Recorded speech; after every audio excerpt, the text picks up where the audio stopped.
Hello दोस्तों, अगर आप 10वीं पास कर चुके हैं, अगर आप इंजीनियरिंग करना चाहते हैं या वैज्ञानिक साइंटिस्ट बनना चाहते हैं, या आपको mobile, TV, bike, car, drone, cooler, बड़ी बड़ी इमारतें, पुल, रोबोट्स बनाते हुए देखना, या खुद से ऐसे गैजेट्स को, ऐसी चीज़ों को जोड़ना तोड़ना अच्छा लगता है, तो यह वीडियो आपके लिए हो सकता है। आज हम बात करने वाले हैं डिप्लोमा इंजीनियरिंग की। नाम से ही स्पष्ट है, इंजीनियरिंग विषय में डिप्लोमा, जो कि 3 साल का कोर्स होता है। जिन लोगों को मशीनों, इलेक्ट्रॉनिक्स, कार, बाइक, रोबोट बनाना, सुधारना पसंद है, या वो वैज्ञानिक साइंटिस्ट बनना चाहते हैं, नए नए आविष्कार करना चाहते हैं, उनके लिए यह कोर्स एक अच्छी शुरुआत हो सकती है। इससे बहुत सारे सरकारी एवं बड़े बड़े प्राइवेट कंपनियों में एक अच्छी जॉब या नौकरी मिल सकती है। यह कोर्स आधी पढ़ाई और आधी उपकरणों के साथ प्रयोग पर आधारित है। यह कोर्स सस्ता भी है और अच्छा भी है। अब बात करते हैं ब्रांच की। तो डिप्लोमा इंजीनियरिंग के अंदर भी बहुत सारे ब्रांच या ये कहें विषय होते हैं। छत्तीसगढ़ में चल रहे डिप्लोमा इंजीनियरिंग की कुछ महत्वपूर्ण ब्रांचें कुछ इस तरह से है, जैसे कि electrical engineering, mechanical engineering, civil engineering, metallurgical engineering, computer science engineering, IT यानी कि information technology engineering, ET and T यानी कि electronics and telecommunication engineering, instrumentation engineering, architecture engineering, MOM यानी कि modern office management, costume designing यानी कि CDDM, mining engineering एवं pharmacy. अब बात करते हैं कॉलेज की। तो कॉलेज या इंस्टीट्यूट, संस्था जिससे यह कोर्स होता है, उसे पॉलिटेक्निक कॉलेज कहते हैं। छत्तीसगढ़ में लगभग सभी जिलों में गवर्नमेंट यानी कि शासकीय पॉलिटेक्निक कॉलेज स्थित है। कुछ जगहों में, कुछ जिलों में प्राइवेट पॉलिटेक्निक कॉलेज भी हैं। तो ये कोर्स जो है वह 10th यानी कि 10वीं के बाद होता है। आप चाहें तो इसे किसी भी कोर्स में 12वीं पास करने के बाद बीए, बीएससी, बीकॉम के बाद भी कर सकते हैं। अब बात करते हैं एडमिशन या प्रवेश की। तो इसमें 2 तरह से प्रवेश यानी कि एडमिशन होता है। पहला जिसको कहते हैं पीपीटी, दूसरा लैटरल एंट्री। तो पीपीटी 10वीं के आधार पर होता है। चाहे आप 11वीं पास किए हो, 12वीं पास किए हो, BA, BSc, BCom college complete कर लिए हो, तब भी आप इस पीपीटी के माध्यम से पॉलिटेक्निक यानी कि डिप्लोमा इंजीनियरिंग में प्रवेश पा सकते हैं।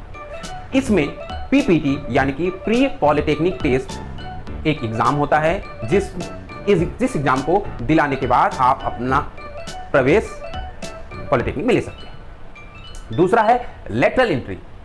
इसमें अगर आपने 12वीं गणित या विज्ञान विषय से कंप्लीट किया हो, या आपने 2 वर्ष का आईटीआई पूर्ण किया हुआ हो, तब आप लेटरल एंट्री के माध्यम से सीधे द्वितीय वर्ष में, पॉलिटेक्निक के द्वितीय वर्ष में प्रवेश ले सकते हैं। इसमें आपको पीपीटी एग्जाम दिलाने की जरूरत नहीं पड़ती, यह सीधे द्वितीय वर्ष में प्रवेश दिलाता है। तो सबसे पहले हम बात करते हैं पीपीटी कि पीपीटी होता क्या है। तो 10वीं कक्षा की परीक्षा के उपरांत शासन या व्यापम द्वारा पीपीटी के आवेदन फॉर्म ऑनलाइन भरवाए जाते हैं। जिस तरह से नीट जैसी परीक्षाओं के लिए फॉर्म भराए जाते हैं, फिर कुछ समय पश्चात पीपीटी की परीक्षा होती है, जो कि 1 दिन का होता है। इस परीक्षा में 10वीं तक के विज्ञान एवं गणित विषय के प्रश्न पूछे जाते हैं। कुछ समय पश्चात पीपीटी परीक्षा का परिणाम यानी कि रिजल्ट जारी हो जाता है, और इसमें आप अपने रैंक पता कर सकते हैं, या आपको रैंक पता चल जाता है। इससे पुनः शासन द्वारा प्रवेश यानी कि एडमिशन प्रारंभ होने की जानकारी आती है। यह एडमिशन काउंसलिंग पद्धति से या काउंसलिंग के तरीके से होती है। दिए गए समय तक ऑनलाइन काउंसलिंग फॉर्म भरा जाता है, जिसमें आपको अपनी मनपसंद ब्रांच और मनपसंद कॉलेज की जानकारी भरनी होती है। फिर कुछ दिनों में प्रवेश हेतु सीट अलॉट होता है। इसके पश्चात ही आपको अपने सभी जरूरी प्रमाण पत्रों के साथ जिस कॉलेज में आपको प्रवेश के लिए अनुमति मिली है, उस कॉलेज में आप प्रवेश के लिए उपस्थित होकर प्रवेश ले सकते हैं। माओवादी प्रभावित क्षेत्र यानी कि नक्सली क्षेत्र, जिसको हम कह सकते हैं बस्तर संभाग या सरगुजा संभाग के लिए बहुत अच्छी खुशखबरी की बात है कि आपके जिले में, आप जिस जिले में प्रवेश लेना चाहते हैं, अगर आप उसी जिले के निवासी हैं, आपके पास उसका मूल प्रमाण पत्र है, निवासी प्रमाण पत्र है और वो जिला माओवादी क्षेत्र का है, तो आपको पीपीटी परीक्षा दिलाने की आवश्यकता नहीं है, ना ही पीपीटी परीक्षा का फॉर्म भरने की आवश्यकता है। अब बात करते हैं लेटरल एंट्री में प्रवेश। तो आपको बस पीपीटी एग्जाम नहीं दिलाना है, ना ही आपको पीपीटी एग्जाम फॉर्म भरना पड़े। एडमिशन प्रारंभ होगा तो आपको अपने लिए काउंसलिंग का फॉर्म भरना है, जिसको मैंने पहले ही बता चुका हूं। उस पद्धति से काउंसलिंग के बाद आप एडमिशन के लिए कॉलेज में पहुंचकर अपना एडमिशन यानी कि प्रवेश ले सकते हैं। इसमें सबसे खास बात यह है कि आप डिप्लोमा इंजीनियरिंग के द्वितीय वर्ष में प्रवेश लेते हैं। अब अगर बात है कि हम डिप्लोमा इंजीनियरिंग क्यों करें, इसके क्या फायदे हैं, तो पहले ही फायदे मैंने आपको बता दिया है, लेकिन कुछ और बातें हैं जो आपको इस वीडियो में जानना जरूरी है। तो डिप्लोमा इंजीनियरिंग के पश्चात आप क्या क्या कर सकते हैं, तो बता देना चाहता हूं कि आप आगे की पढ़ाई अगर करना चाहते हैं, यानी कि आप बीई बीटेक के रूप में पढ़ाई कर सकते हैं, यानी कि आप सीधे डिप्लोमा इंजीनियरिंग से डिग्री इंजीनियरिंग में प्रवेश ले सकते हैं। इसके लिए आपको बीई बीटेक के कोर्स के सीधे द्वितीय वर्ष में एडमिशन मिलता है। इसको इंजीनियरिंग कॉलेज में लेटरल एंट्री कहा जाता है। या आप किसी भी प्राइवेट कंपनी में, अगर आपको आगे पढ़ाई नहीं करना है, डिप्लोमा इंजीनियरिंग के पश्चात आपको आगे की पढ़ाई नहीं करनी है, तो आप किसी प्राइवेट कंपनी या गवर्नमेंट जॉब की तैयारी कर सकते हैं। अब बात आई प्राइवेट कंपनी की, तो प्राइवेट कंपनी में आपको नौकरी कैसे मिलती है, तो प्राइवेट कंपनियों में नौकरी सबसे पहले संस्थागत में यानी कि इंस्टीट्यूट में यानी कि कॉलेज से ही मिलना प्रारंभ हो जाता है।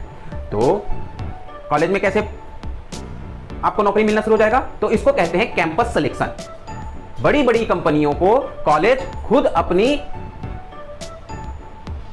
संस्था में, कॉलेज में ही बड़े बड़ी कंपनियों को या कंपनियों के डायरेक्टर को, उनके मैनेजर्स को, कंपनियों को कॉलेज बुलाता है, इनवाइट करता है और वहां से कैंपस सिलेक्शन ऑर्गेनाइज होता है और वह अपने जरूरत के हिसाब से, यानी कि कंपनियां अपने जरूरत के हिसाब से जूनियर इंजीनियरों को सेलेक्ट कर उनके इंटरव्यू लेकर उनको नौकरी देता है। उसके बाद आप पढ़ाई के बाद सीधे उस कंपनी में ज्वाइन कर सकते हैं, अगर कंपनी आपको चूज करती है, आपको सेलेक्ट करती है।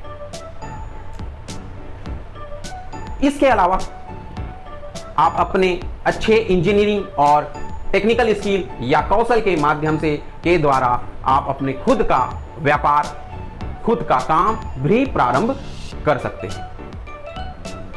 तो ये सब जानकारी थी दोस्तों। आशा है कि आपको ये चीज़ें समझ आई होंगी और अगर आपके अंदर कोई वैज्ञानिक गुण है, इंजीनियर बनने की चाह है, इच्छा है, तो आप बिल्कुल शुरुआती दौर से ही 10वीं के बाद से ही डिप्लोमा इंजीनियरिंग में प्रवेश लेकर, पॉलिटेक्निक कॉलेज में प्रवेश लेकर आप अपना कैरियर प्रारंभ कर सकते हैं, शुरू कर सकते हैं।